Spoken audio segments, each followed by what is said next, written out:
Matagal nang hinahanap ng Kamara si dating presidential spokesperson Harry Roque dahil sa pagkakasangkot niya umano sa Pogo. Pero ngayong lumutang na siya sa The Hague, Netherlands, hindi pa rin daw siya maaaring ipaaresto ng Quadcom. Alamin kung bakit sa agenda report ni Zandro Ochona. Nilinaw ni House Quadcom Overall Chairperson at Surigao del Norte Representative Robert Ace Barbers na hindi pinag-iinitan ng komite si dating presidential spokesperson Harry Roque kaya siya na-contempt. Wala pa naman yung ICC, may contempt na siya eh. Wala pa naman yung ICC na issue eh. He was already ordered detained. He was cited in contempt because of his failure to cooperate and attend and honor the invitation or respect the invitation of the Quad in the investigation in aid of legislation. So, yun ang kanyang, yun ang reason why na-contempt siya. It doesn't have anything to do with him being an ICC lawyer or whatever it is. Diba? Wala yun. Baka nag-i-imagine lang yun.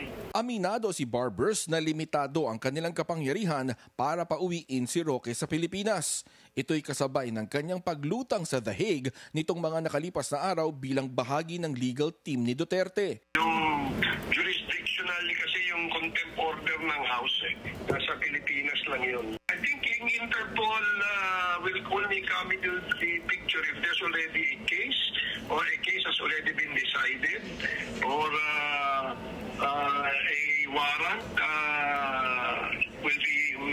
should be served to the person or to the suspect that is not within its jurisdiction.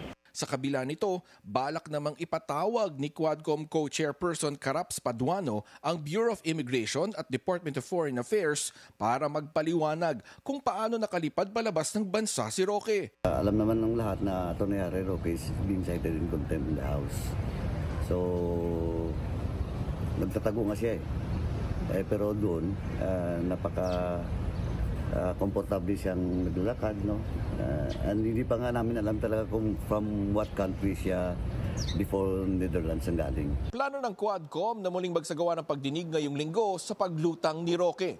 Hindi naman malinaw kung kasamang tatalakayin ang pagkakaaresto ng ICC kay dating Pangulong Duterte. Para sa agenda, Zandro Ochona, Billionario News Channel.